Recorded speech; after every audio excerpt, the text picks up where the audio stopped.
जब भी किसी मुसलमान पे प्रॉब्लम होती है तो मैं लगातार उसके साथ खड़ा रहता हूँ, क्योंकि मुझे ऐसा लगता है कि उनको ये अनुभव नहीं होना चाहिए या उन्हें महसूस नहीं होना चाहिए कि वो अकेले हैं। देश के नागरिक होने के नाते ये मेरा कर्तव्य बनता है कि उनको ये अनुभूति कराएं कि इस देश के हर एक नागरिक आपके साथ है, जो मैं अपना कर्तव्य समझकर मैं इस लड़ाई को आगे ले जा रहा हूँ। लेकिन इसी मुसलमान कौम में हसन जावेद जैसे भी लोग हैं जो नहीं चाहते हैं कि उनके कौम के अंदर कोई बाहरी व्यक्ति दखल दे। अगर आप दखल नहीं चाहते हैं तो कम से कम आप सक्षम हो जाइए। आपको ये महसूस होने के, आपके लोगों को ये महसूस ना होना पड़े। क्या हुआ नाहिद आलम का? किशनगंज का लड़का था।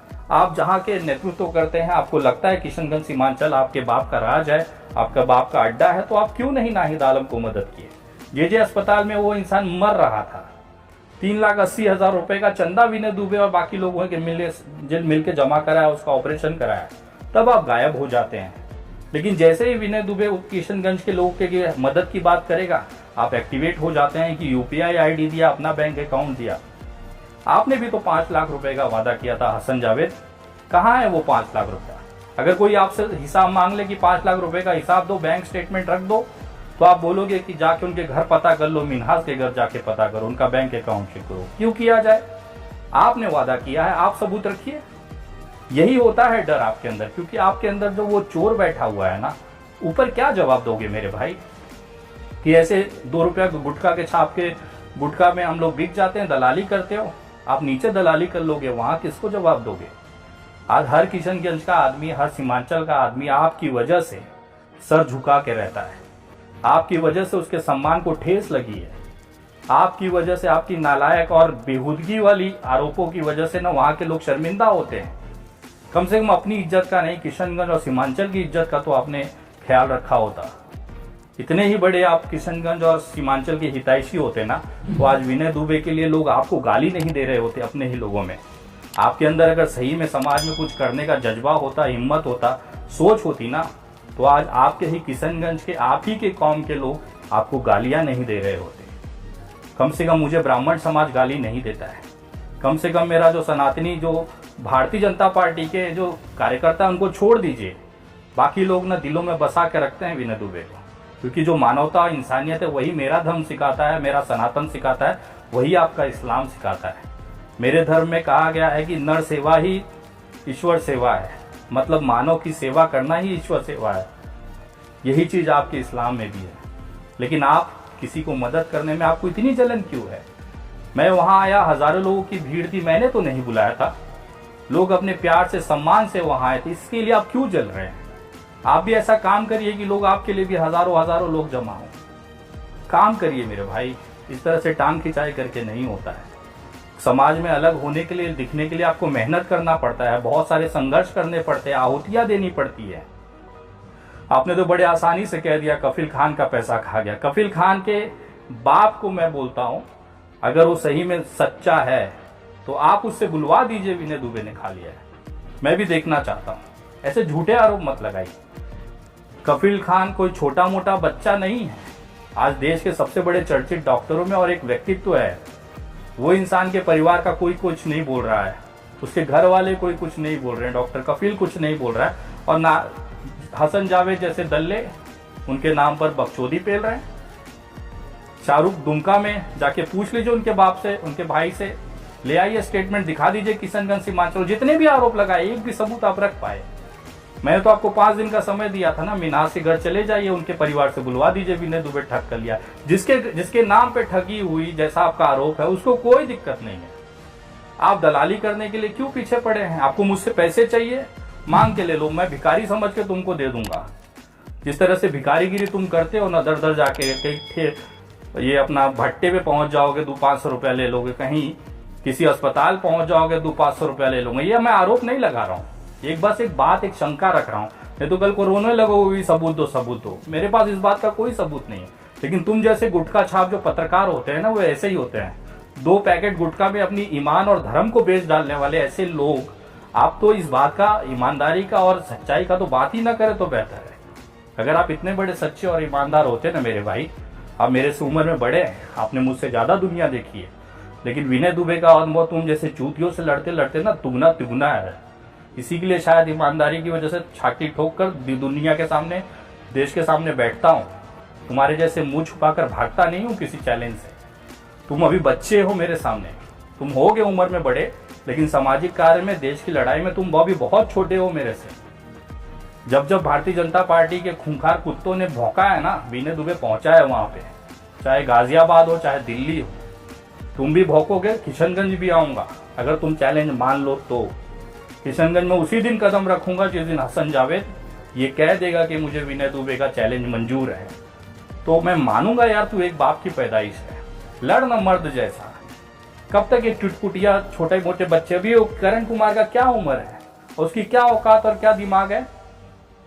एक पोस्ट लिखने के बाद 34 लाइक नहीं आते, 6,42,000 फॉलोवर लेके बैठाओ। तेरी पूरी टीम का मिला देना, जितने भी तेरे सपोर्ट में है, 25-30 लोग जितने भी तेरे साथ है, तेरा सीमांचल का ग्रुप, तेरा सब सोशल मीडिया ऐड कर देना तो भी 6,42,000 नहीं पहुंचता मेरा बच्चा।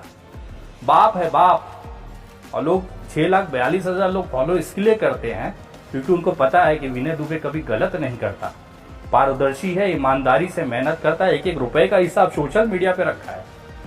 तू भी बच्चा है यार, तेरे से सिर्फ गुटके का हिसाब पूछ लिया जाएगा तो मुंह तो देगा पैंट में। पहले जा ईमानदारी की रोटी खाना सीख। इस तरह से MIM को गरिया देना, आज क्यों नहीं पूछ रहा है? उनके 4 विधायक जब MIM में थे तो इसी के लिए गरियाता था ना कि MIM वालों ने तेरे को टिकट नहीं दिया। टिकट के लिए औकात पैदा कर।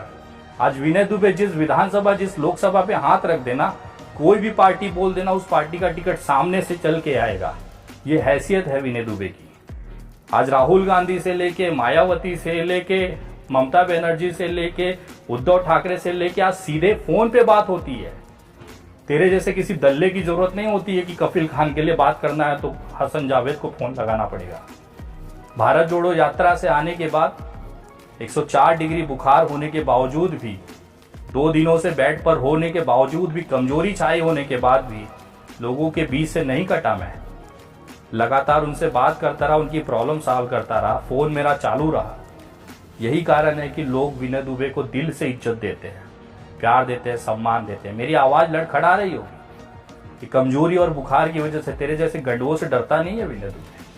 और भोसड़ी के एक बात याद रख लेना, ये करके ना तू सिर्फ चर्चा में बन सकता है, लोग तुझे ना गिरे हुए सुअर की तरह याद कर सकते हैं, लेकिन तुझे इज्जत कभी नहीं मिल सकता। क्योंकि इज्जत और जलालत देने वाला ना वो ऊपर वाला है, जिसे तू अल्लाह कहता है, मैं भगवान कहता हूँ। उसने दी हुई सारी इज्जत को मैं अपने सर हाथों पे लगाता हूँ। जिस दिन वो चाहेगा ना, वो एक झटके में ले लेगा।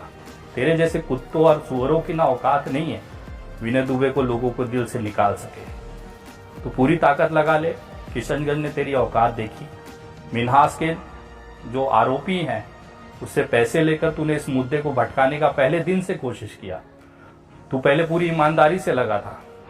मिन्हास के लिए तूने बहुत तगड़े से आवाज उठाई। तेरी वजह से आज पूरे देश को ये पता चला कि मिन्हास का कांड वहां पर हुआ है।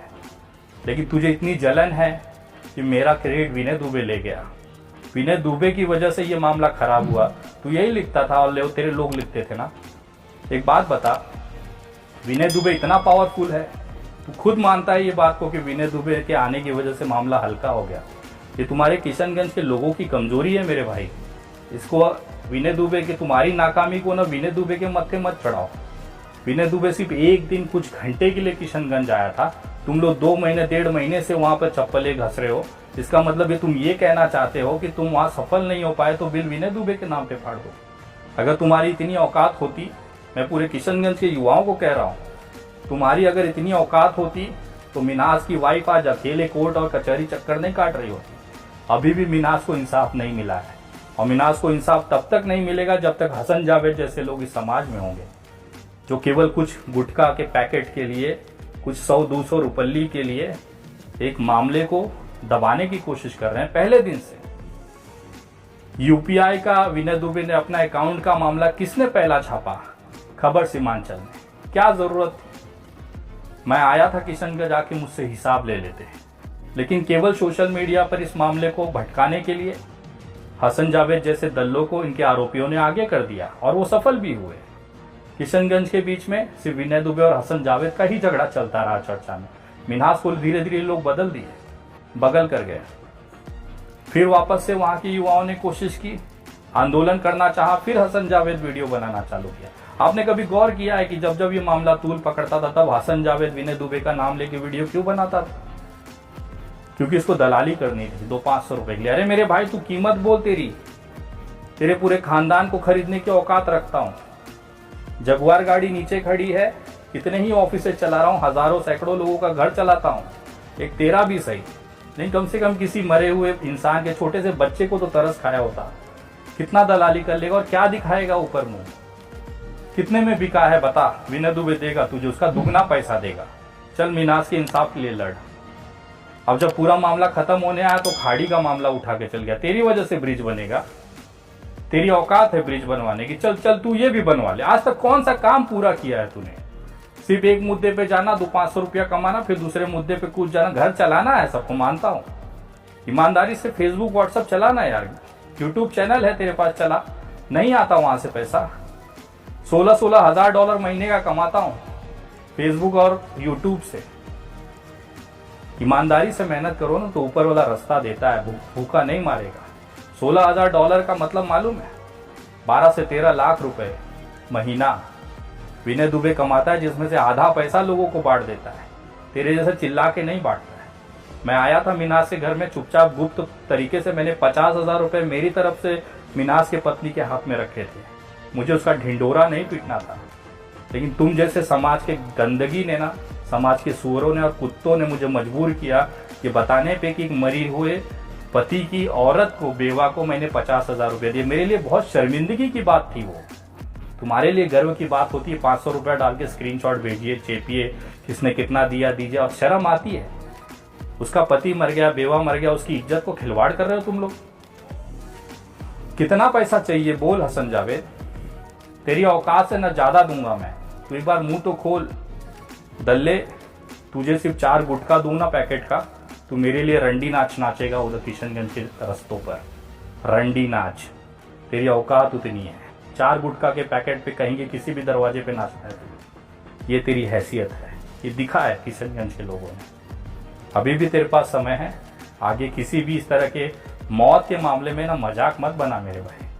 यहाँ तू नाच लेगा, गांड खोल के खुश हो जाएगा, नंगा होके कुत्ते के जैसा एक दरवाजे दूसरे जाके जूठन खा लेगा, 2 पैकेट पुड़िया में अपनी इज्जत दाव पे रख देगा, अपना जिगरा बेच देगा, अपना ईमान बेच देगा।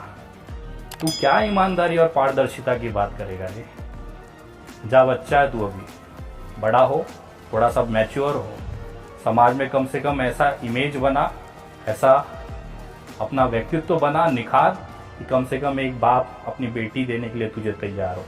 जिस दिन तेरे किसी बाप ने बेटी दे दिया ना, समझना उस बेटी का नसीब फूट गया, जो तेरे जैसा दल्ला उसके नसीब में आएगा। और शायद यही कारण है कि पूरे भारत में एक बाप ऐसा नहीं मिला तुझे जो अपनी बेटी तेरे हाथ में दे। तू बस घूम घूम के ना भिखारी की तरह एक दूसरे के बारातों में जाके भोज खाया कर। इससे ज़्यादा तेरी औकात नहीं है, क्योंकि मुफ्त की खाने की आदत है तुझे। मेहनत करता तो तुझे पता चलता कि तकलीफ क्या होती है। दल्लागिरी बंद कर मेरे भाई, ऊपर वाले से डर। वहाँ जाके तुझे मुंह दिखाना है, मुझे भी मुंह दिखाना है। ईमानदारी के साथ छाती ठोक कर इज्जत के साथ पूरी ज़िंदगी और पूरी दुनिया घुमाऊँ। तेरे जैसे ना अपने ही लोगों से गुटखा के नाम पर, दलाली के नाम पर गाली नहीं खाया हूँ। फ़र्क है तेरे में और विनय दुबे में।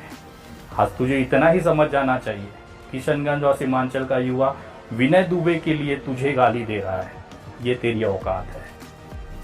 अभी भी समय है, तेरे अंदर वो टैलेंट है, लेकिन तू गलत जगह इस्तेमाल कर रहा है मेरा भाई। सही जगह इस्तेमाल कर, इंसानियत के नाम काम कर। ऊपर वाला तुझे बरकत और तरक्की दोनों देगा। और हो सकता है अगले ठंडी में किशनगंज और सीमांचल के लोग तेरे शादी का भोज कर लें, लेकिन उस समय भी उस लड़की का नसीब फूट गया जिससे तेरी शादी होगी। सबसे बड़ा दल्ला निकला रे तू। शर्म आती है मुझे। हसन एक बेहतरीन नाम है, हमारे नबी का नाम है, उस नाम को कलंकित कर रहा है साले। शर्म आती है? चुल्लू भर पानी लेना, कहीं डूब मरना। मर्दों के जैसे लड़ा कर, आरोप लगाता है तो छाती ठोक के साबित भी किया कर। ये ना तलवे चाटना और पार्टियों की दलालीगिरी बंद कर। MIM की दलाली, कांग्रेस की दलाली, JDU की दलाली, RJD की दलाली, कब तक नेताओं के तलवे चाटेगा रे? एक नगर पंचायत का तू सरपंची चुनाव है, पार्षदी वार्ड का चुनाव जीत गया ना, मैं मान जाऊंगा तू एक बाप की औलाद है। जितना दूर टिकट ले आ जा तो बहुत बड़ी बात है तेरे लिए। शायद यही तेरी कमियां हैं जिसकी वजह से कोई पार्टी तुझ पर थूकती नहीं है। तेरी औकात यही है। जय हिंद, जय महाराष्ट्र।